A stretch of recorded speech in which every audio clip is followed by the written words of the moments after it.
Good morning, students. So, hope you are following the classes and covering the portions day by day. And anyhow, we are in this supposed to move to the second volume. So, the first volume over, there are 7 chapters we have discussed. And in the second volume, the first chapter is Excretion, right? Excretion.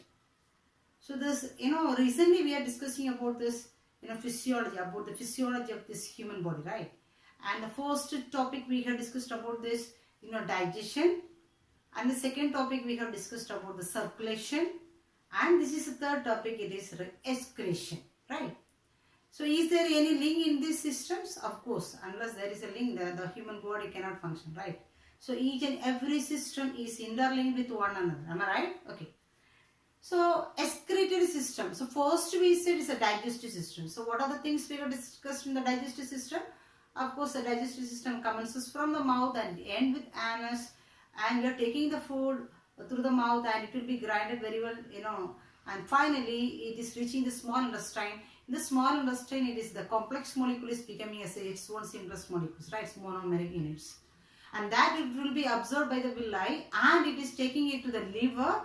From the liver, it is taken to heart, and from the heart, it is applied to every cells, right? And finally, the waste substances from this digestive waste will be eliminated through the anus as a fecal matter, right? So we feel, of course, this is a waste, right? So the digestive system is eliminating these waste. No, then why is a special excretory system is there again, right? There will be the question.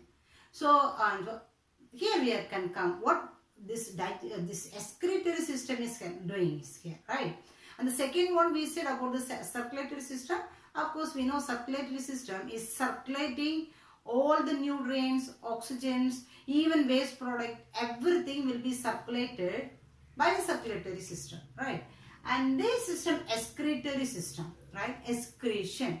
And this chapter we are going to discuss what are the things will be excreted and how it will be excreted, what are the organs helping for these things, and what are the disorders will be there. So, all those things we are going to discuss in this excretion chapter, right? So, first of all, of course, we can say, first of all, what is excretion, right? So, what is excretion? Excretion. So, what is excretion? So, what is excretion? So, as we said, when we take the food, main nutrients we say carbohydrate, protein and lipid, right? So, when we take the protein, the protein consists of, the protein is made up of amino acid, right? So, these amino acid only taken to this, to the cells for this, building a process to build up this protein, all those things, right? So, here, when this amino acid break down, these amino acids will produce some toxic substances as a waste. Understand? When this amino acid is assimilated in the cells, that's what we say assimilate, utilized by the cells for metabolic processes, right? So, when this amino acid is utilized by the cells will release some toxic substances, waste substances. So, that will be, is mainly as ammonia, right? Ammonia.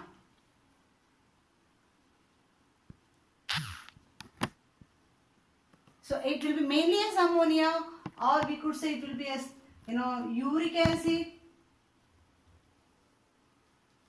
or it will be in the form of this urea.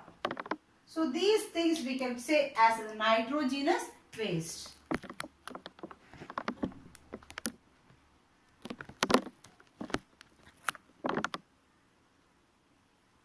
Okay. So, what do you mean excretion then? So, protein is there. Through the digestive system, we used to take the protein as a diet, right? Then, protein is made up of amino acid. This amino acid only monomeric unit, right? Simple units. When it is reaching the cells will assimilate this amino acid. So, during this assimilation process, the cells will release some waste substances, right? So that waste only. So actually it will produce nitrogen waste, nitrogenous waste or nitrogen waste we could say, right? So this nitrogen waste is three forms. What are the nitrogen waste will be there or nitrogenous forms? Ammonia, urea and uric acid. Ammonia, uric acid and urea, right? So elimination, so actually this ammonia is highly toxic one. Ammonia is a highly toxic one for every organisms. Even it's microorganisms or macroorganisms, whatever it is, the ammonia is one of the highly toxic substance. So this ammonia cannot be stored in the body. So it should be eliminated from the body. Alright. So this especially the elimination of this nitrogenous waste is known as excretion. Understand the point? So this is the process is going on in this excretory system. Actually it is not a simple process. Of course it is in a simple process also there as per this level of these organisms. Right. So anyhow basically we could say this elimination of this nitrogenous waste. Either it will be the ammonia or uric acid or urea. Right. So elimination of this nitrogenous waste only known as excretion. Is it clear? Okay. And so this function is done with the this excretory system. One system is there. One separate system is there to do this function. So that elaborately only we are going to discuss in this chapter. So what is, especially for human being, human structure of human excretory system, right? And formation of urine, how this urine will be formed, right? And what are the disorders will be there in this system. So those things only we are going to discuss. Is it clear? And before we move to the topic, and some basic things which is related to excretion, we have to know some basic things which have to know, right? And so this is the major function of this excretory system. And not only this alone, other than this, some other function also it is regulated by this excretory system. So there is another one we could say. The first one is elimination of this nitrogenous waste, right? And the second process is osmoregulation. Osmoregulation. Have you heard this word osmosis? Osmosis is a term most of the times we used to refer that is osmosis, right? So what do you mean this osmosis, right? So the cell, actually if you take the cell inside one fluid will be there. So this they used to say it's an intracellular fluid, right? Inside the cell the fluid will be there. That we could say it's a fluid. We said intracellular fluid, extracellular fluid in the previous chapter we discussed, right? And outside the cell also fluid will be there, right? Intracellular, outside the cell there is a interstitial fluid, or we could say it is extracellular fluid, right? So this is intracellular fluid. This is interstitial or extracellular fluid. Extracellular fluid, right? So actually, inside the cell or outside the cell, mostly the cells constituent of the cell is made up of mostly water.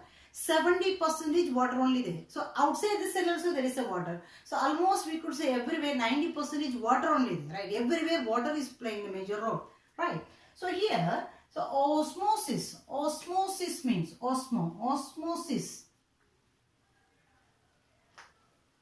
Osmosis means actually, so these cells, actually it has to, cells consist of, fluid is there and the solute is there, inside substances will be dissolved inside, right? Solute will be there. So this solute concentration should be isotonic or equal inside and outside the cell.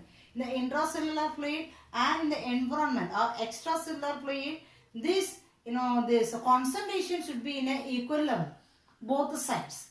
So if this solute content or the solute content is more here, the water has to move inside, right? If the solute content is less here, the water has to come outside. Do you understand? So the substances which is more concentrated inside the cell, the water has to move inside to balance it. Understand? If the concentration is more outside, the water has to come outside to balance it. So both the sides, either inside the cell or outside the cell, both the sides it should be maintained in a equal level, right? So this movement of this water to maintain this basic solute content or constituent or concentration is known as osmosis. Always it moves from higher concentration to the lower concentration. So the water used to move from higher concentration to the lower concentration. Understand? So that process only known as osmosis. So it should be maintained in a balanced level in both the sides. Is it clear? So by this simple division process, through this membrane, it is to cellular membrane, it is to transfer the water molecules from higher concentration to the lower concentration. It is to transfer. Why it should transfer? Because both the sides should be maintained in a balanced level. Is it clear now? Basically, we could say. Understand? So this also done with the help of this excretory system. So the excretory system is doing this osmoregulation also. Understand? Then another one process also done by this excretion. We could say it is ionic regulation. Ionic regulation. So what do you mean this ionic regulation? So many ions are there in this blood, right? So inside the cells everywhere. So sodium ion, potassium ion, hydrogen ion, calcium ion. So many iron will be there, right? So these iron content also should be in a homeostatic condition. So in the word which referred in the previous chapter also. What do you mean homeostatic condition? It should be in a constant level. It should not increase, it should not reduce. Homeostatic means in a constant level, stable level, right? So to maintain a homeostatic, osmosis as well as homeostatic ionic condition. So this iron content also will be regulated in a normal level. The iron content should not be increased inside the cell and it should not increase outside the cells. So both the sides should be maintained in a balanced level. So that we could say it is ionic regulation. Also done with this excretory system. Right. So especially here, if it is ionic regulation, for example, we could say, the organisms, if it is live in, aquatic region, if you consider in aquatic region, fresh water,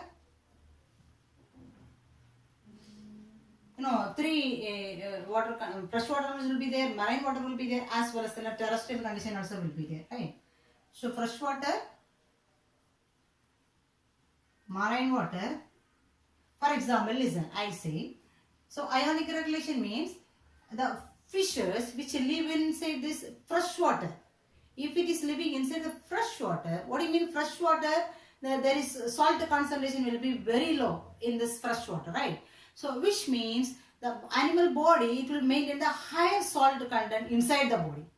So it should have the higher salt concentration inside the body, then only this outside very less, so it can balance the ionic content, right? So salt concentration, sodium chloride, it can be, it will be balanced, right? So in the freshwater fishes, they say the salt concentration will be more. The salt content will be high inside the body, right? And marine water, it is vice versa. What will happen here in the marine water?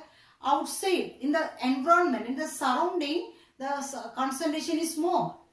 Ionic concentration will be more. So what happens here? So inside the body, the salt concentration will be less.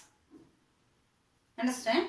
And if it is living in this terrestrial, if the animals live in the terrestrial condition,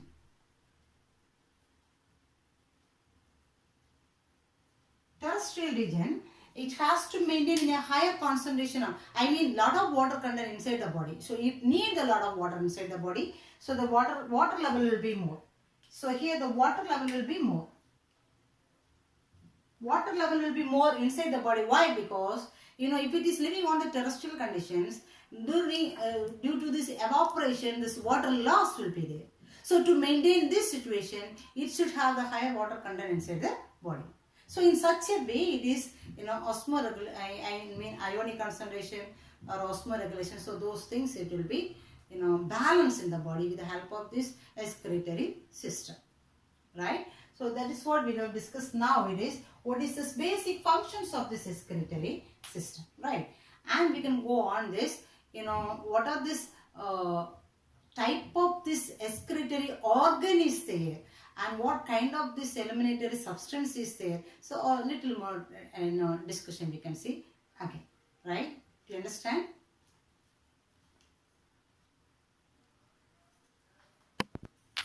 So let us go for the next one. It is modes of excretion, right? Modes of excretion. So, modes of excretion. So, as we said, what do you mean excretion? The elimination of this nitrogenous waste is known as excretion, right? So, nitrogenous waste we said it will be in the three forms, right? So, one is ammonia.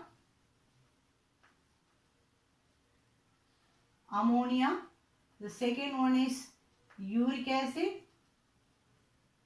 And third one is urea, right? Ammonia, uric acid as well as urea. These are three forms of this nitrogenous waste, right? Okay, so now let us see and how it will be eliminated. So to eliminate this ammonia,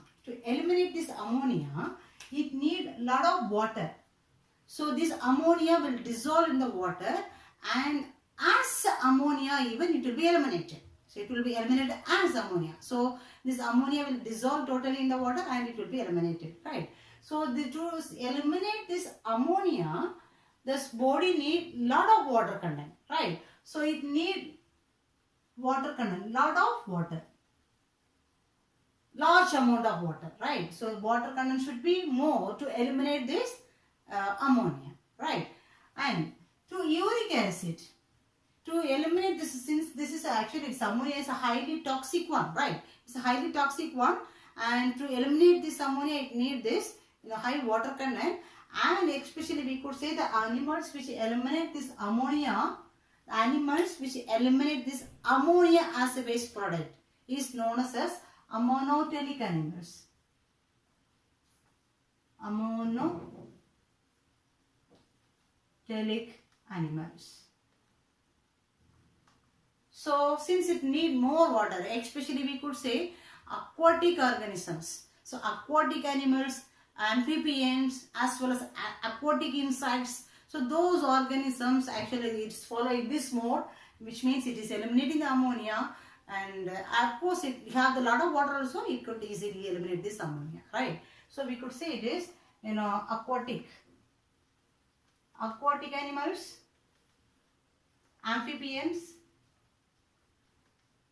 amphibians and aquatic insects.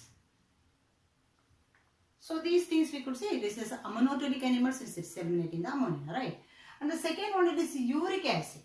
So uric acid is less toxic compared with this ammonia, right? And it need less amount of water. Of course it need water, but it needs less amount of water compared to this ammonia. And it is toxic only, but compared to ammonia it is less toxic one, right? So it need little amount of water. Uric acid, right? So the animals which is eliminating this nitrogenous waste in the form of this uric acids are known as uricotelic animals.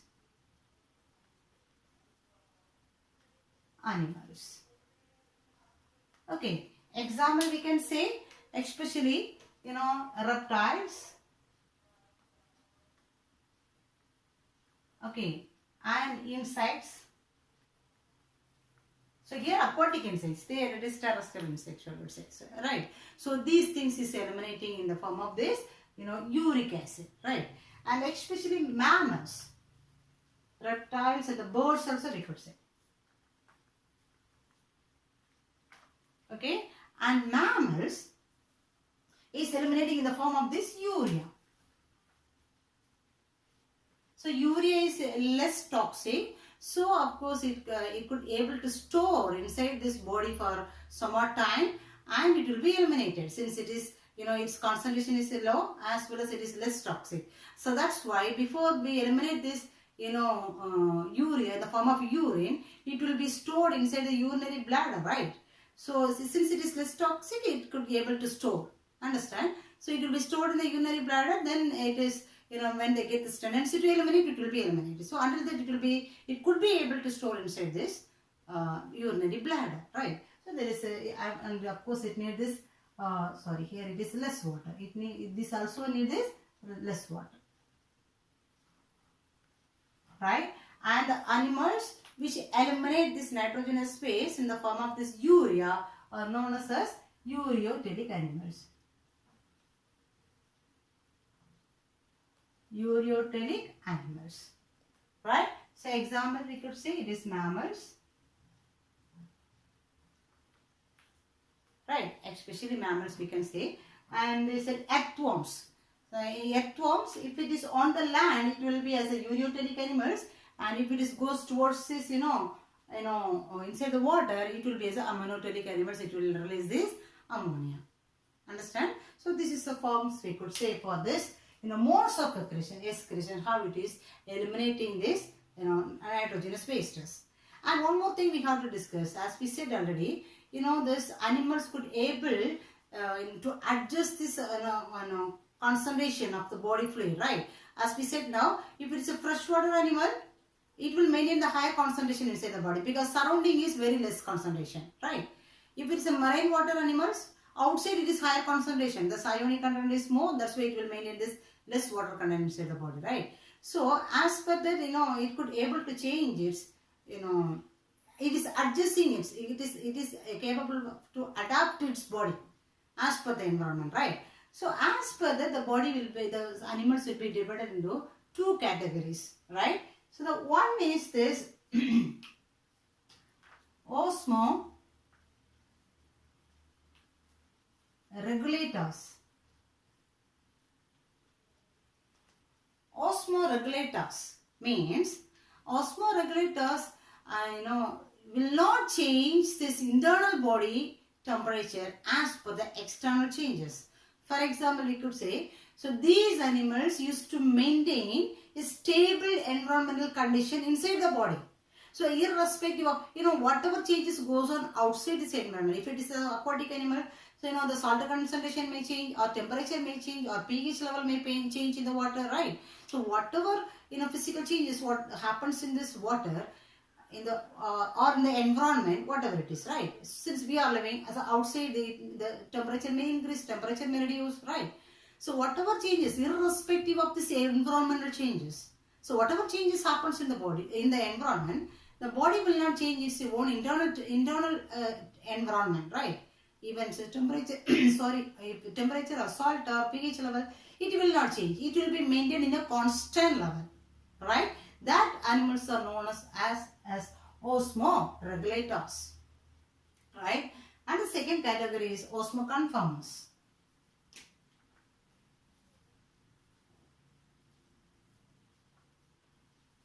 Osmoconformers means it can able to change this internal environment as per the changes in this external environment. Do you understand?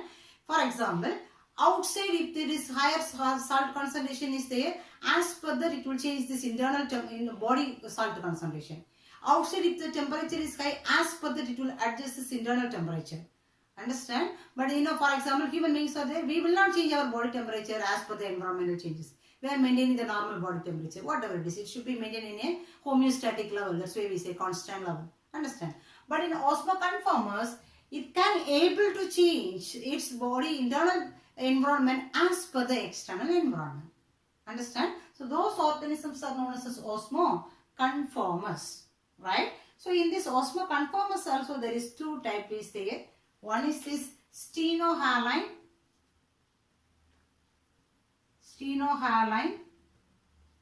Okay. Another one is this, stenohaline as well as this urehaline. Stenohaline as well as urehaline. Okay.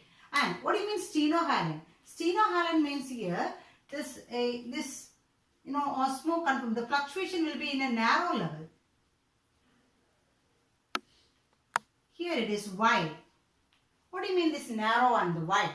So stenohaline means it could able to change its internal environment of this body, but only in a limited level. Only in a limited level. So that's what for example, goldfish. Here example, even this is a goldfish. goldfish. So this will be very sensitive fishes, they used to say. So when we put into this, tank, the water current, it will be very sensitive. It could able to change its body temperature, body environment, but in a limited level. If there is a wide changes, a lot of changes is in there in the water, it cannot tolerate. So it may die, right? So that's why they say it's a narrow level, right?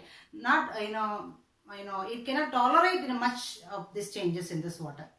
Here, okay. But euryhaline means it can tolerate this, wide, environmental changes in this, fluctuations in this environment, right? So that is known as euryhaline. So example, one of the example is tilapia. Okay, it is one of these, exotic fishes, which means it can able to tolerate in any climatic condition, whatever it is. So wide fluctuation, it could be able to translate. If it is up and down, whatever changes is there, it could tolerate, right? So those animals we could say is euryhaline animals. Understand? So to understand the mode of excretion, so ammonia, uric acid as well as urea is there. As per the excretion, the animal will be termed there, and the example also they said, right? And here this body, the internal environment will be changed or will not be changed, right? So as per that, it will be classified into osmoregulators as well as the conformers. Understand? And let us go for the next one. How? So what are these excretory structures? So excretion from this unicellular organism to multicellular organism, everywhere the excretion process is going on. But this method is different, and this excretory organ also differ, right? So that's why that we could discuss as this, excretory structures. Got it? So let us go for the next one. It is excretory structures. So as we said now, so the excretory process is going on from higher organisms to the lower organisms, right? But this excretory structure and the mode of excretion will be varied, right? So here, invertebrates. First they said about this invertebrates and vertebrates. So let us see some excretory structures for invertebrates first, right? And the invertebrates, they said in the form of this protonephridia as well as metanephridia. So the excretory structure will be in the form of protonephridia as well as this metanephridia, right? So protonephridia means we could say some special cells. Some special cells which is present inside this animal will be involved in this excretory process, right? So especially we could say platyhelminthes. Platyhelminthes consist of flame cells. Do you remember in the first chapter we discussed, in the second chapter, right? So platyhelminthes consist of the flame cells. It is a special excretory cells which is present in this platyhelminthes, phylum platyhelminthes, right? And amphioxus and consists of the specialized cells. It is known as solenocytes. Solenocytes is a specialized cell which is present in amphioxus to do this excretory function, right? And nematodes. Nematodes consist of rennet cells. It consists of rennet cells. So this is a excretory cells, right? So these kind of the specialized cells we can consider as a protonephridias, right? And the second one, metanephridia. Metanephridia usually it will be in the form of tubules. It's not a well-defined structures. It will be like a simple tubules will be there in us as metanephridia type of this excretory structure. And few examples we could say annelids and mollusks consist of these tubules, right? Then insect consists of the tubules which is known as Malpighian tubules. Do you remember Malpighian tubules? And crustaceans, arthropoda, one of the classes is crustaceans. So prawn and all, right? So the crustaceans consist of this rennet gland or green gland. So this is an excretory organ for this, crustaceans. So this is some structures which is helping for this excretion in various animals, right? And especially we talk about few here about this invertebrates. Okay, and we come to this vertebrates. So vertebrates we could say it consists of this well-defined kidney, pair of kidney will be there, and the kidney consists of the specialized structural and functional unit of the kidney. Of course, you know what is the nephron, right? And it consists of nephron. Of course, in the next topic, in next class, we are going to discuss about this structure of this human kidney and this nephrons, because the structural and functional unit of the kidney is known as this nephron. Nephron only going to do the excretion function. So clearly and in detailed structure of this kidney, excretory system, kidney as well as the nephron we are going to learn in the next class, right? But anyhow, here they have given certain terms. For example, vertebrates such as fishes. So basically, if you see this simple structure of this nephron, we could draw now. So here on Bowman's capsule, or Bowman's capsule will be there, and inside this glomerulus, tubule will be there. Then it will be formed as this proximal convoluted tubule, one tubule. Then it will form as a Henle loop or loop of Henle. Then distal convoluted tubule, it will form as a distal convoluted tubule, and finally collecting duct. So this structure, elaborated structure we are going to learn. Okay. So anyhow, so let me explain this. This is Bowman's capsule and this is glomerulus. This is Henle loop. Henle's loop. Okay. Actually, basically we could say this is actually the long tubule. The nephron is a long tubule with one filtration structure. Okay. So when this blood come inside this nephron, we will explain later clearly. So roughly we could say now. So when the blood come here inside this nephron for filtration, so this blood used to go inside these tubules, right? So these tubules will reabsorb the necessary things to the body again, and finally this unwanted urea, mainly urea and water and some other substance will be eliminated as a urine here. So finally all these things will be collected in this ureter and it will be eliminated, right? So that we can discuss later. So now the point here is, especially in fishes. Fishes, they say this structure is absent. So this structure is absent. So the filtration process is not going on. It don't filter.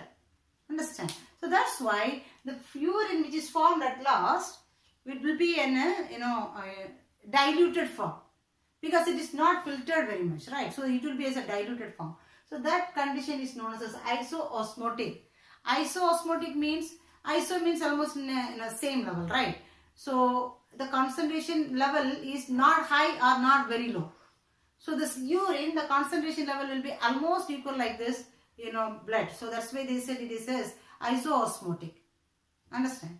Second, in example, amphibians, they said, this Henle loop is absent for these amphibians.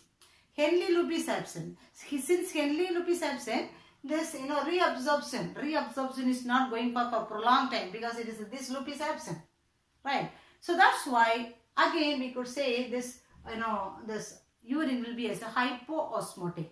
Hypoosmotic means the concentration is very less. Water is lot of water content is there, and this solute content will be very less. That's why they said it is hypotonic in condition. Understand? Then reptiles. Reptiles, this glomerulus as well as this Henle loop, both these are right. So that's why here it is this fluid. Urine formed here. It is as hypotonic in condition. Understand? And the next one. But in case of these mammals here it is well defined. Nephron is there. So glomerulus, proximal, distal convoluted tubules, Henle loop, collecting duct, lot of region, long tubule is there, right? That's why here fully reabsorption is going on. So lot of water will be reabsorbed throughout these tubules. So finally only less amount of water will be there and this solute content will be more. Do you get me? So when this, as per the length of these tubules, if the length is more, throughout the length of this tubule, the water will be reabsorbed. So finally only less amount of water will be there. If the length of this tubule is less, as per the length only water reabsorption, everything will be there, right? So here since the length is small, so throughout the length of this tubule, water, everything will be reabsorbed. So finally, and this urine consists of very less amount of water plus solute content will be more. So it is a concentrated urine, we could say. So that's what the word is. So hyper means high, hypo means less. Hyper is high, hypo is less. So here this urine is hypertonic in condition. Understand? So hope you understood and we can wind it up here with this topic. And the next class we can discuss about this in a human structure of human excretory system, kidney and nephron and all those things. Fine? Thank you.